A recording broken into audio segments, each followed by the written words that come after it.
Yo, welcome back to another video. We are in the Open Gray League, and let's run a different team. We got the Lanturn pair with double fires in the back. We got the Skeledirge and the Talonflame. So this Skeledirge is chunking away at this Gallade here. Gallade does go for the close combat, does debuff themselves, and they're going to go for the back-to-back move. Close combat and Leaf Blade do not take it out, and this Skeledirge has a ton of energy with low health, and that is the ideal situation as this Bastion is only able to get one fast move. So that's great management right there. Now we're going to go into our Lanturn versus this Bastion. Pretty decent matchup as we are going to be able to throw these super effective serves. Now our opponent here,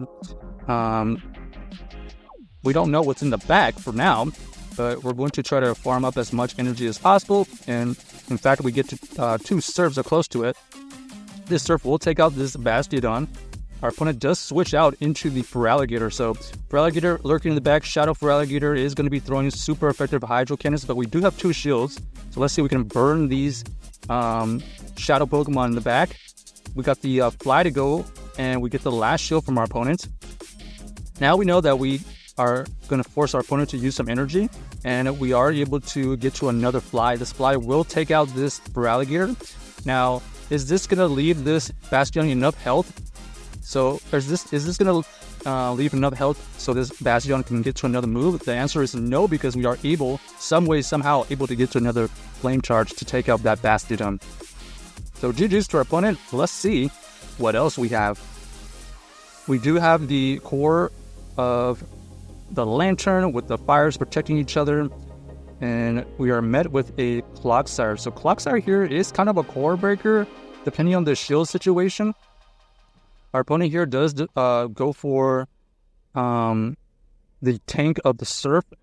We're gonna shield here thinking that his potential Earthquake. It ends up being the Earthquake here, so we're gonna go for another Surf. This Surf does take it into the low red, and I believe we're gonna try to catch an Earthquake. Let's see if we do end up catching the Earthquake move. No! Wow, we actually got 5-head right there. Our opponent ends up throwing the Stone Edge bait right into a fire type. So a little bit unlucky that they decided to go for the bait right there. If we had caught a Earthquake, that would have been a great situation for us. But it looks like it would have been a tough situation because they had the Shadow Feraligatr lurking in the back anyways. Shadow Feraligatr with some shield is going to be able to dominate our back line. We're going to have to let this one go and hope that our hope for the next game. All right, next, let's see what we find. We got the Lanturn versus Guzzlord. Not a great matchup again. This is going to eat away at our Lanturn pretty easily as all of our moves are resisted. So we basically only have Skeledirge as the counter to this Guzzlord. But we're going to go into our Talonflame here to try to bait out some kind of electric or water type. And there it is right there. So we go from hard counter to hard counter. We're going to go for this Fly here just to chip away at it because we're going to be able to get to 2. This next Fly here potentially gets into the yellow. It does get into the yellow, but they are able to farm us down. We have to go in with our Lanturn here. This Lanturn is going to have to somehow take out this opposing Lanturn with a lot of energy. I'm going to go for the Thunderbolt here. They decide to let it go.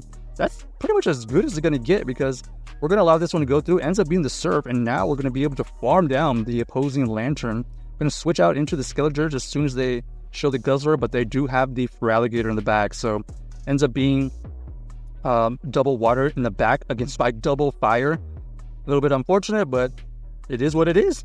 It is a water meta, but we are going to try our best to make this team work. We do go for the Disarming Voice right here. This Disarming Voice does get shielded. We're going to go for another Disarming Voice. We'll get the last shield most likely. Okay, makes sense. And then they're going to be able to farm us down. And even if we farm down here, we're not going to have enough energy to get through a Guzzlord. So definitely that team, definitely trying to find the electric types as the Guzzlord does basically hard wall all the electrics.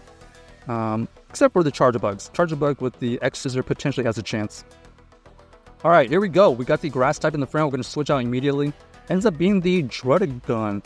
Druddigon here is interesting as it is going to be able to get to a Night Slash. We're gonna shield here so that we can keep this Skeledirge fairly healthy. We know that we're going to be able to get a shield back because of the Disarming Voice. And then we're going to be able to get to the second Disarming Voice right here, forcing our opponent to either shield or let it go. Our opponent ends up going for the shield and farm down, which is fine because this Lanturn basically has no use anymore. The opponent does go for the Dragon Claw on that move, and they go for another Dragon Claw. We're looking to actually wait for them to throw a move so that we can get this extra farm. We're going to go for a Surf right here to take out this Dreaded Gun, and now we know that Superior is coming back in, and we do catch them slipping a little bit. They do have the Gyarados in the back. Gyarados has no chance against this Talonflame. We're going to farm up and tank this move here because now we're at 2 flame charges. These cross poisons get it into the low red, but it is not going to be enough. Okay, they actually are able to CP tie us right here. 1 Leaf Blade does take us out, but luckily our Lanturn did have some residual energy to throw back at this Sceptile, and we are able to win that game barely with the Lanturn. So GG's to our opponent, and let's see what we find next.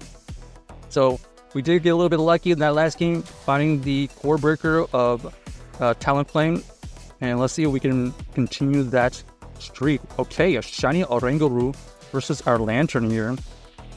Oranguru potentially could have Thunderbolt, I believe. Okay, and Foul Play. We decided to tank the first one. Ends up being the Foul Play. We're going to go for a Surf here. The opponent tanks it as well.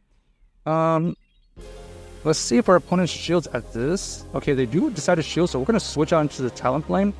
We're just basically trying to sack one of these fire types and trying to see what they have in the back. But they actually are weak to the Talonflame in the back because they bring in their Skarmory. This Skarmory here is going to tank the first flame, and we're going to actually just shield here because they allowed us to gain a lot of energy. Okay, ends up being the Lanturn in the back. Lanturn in the back is going to be not very good for our Skeledirge. Especially, was that a Water Gun Lanturn? Let's see.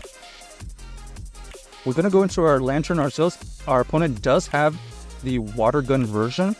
So we're actually just going to let this one go because it takes a lot of energy to get to that Thunderbolt. And at this point, we're going to have to try to get to 2 moves to get the shield. This is an obvious shield here. Ends up being the Thunderbolt.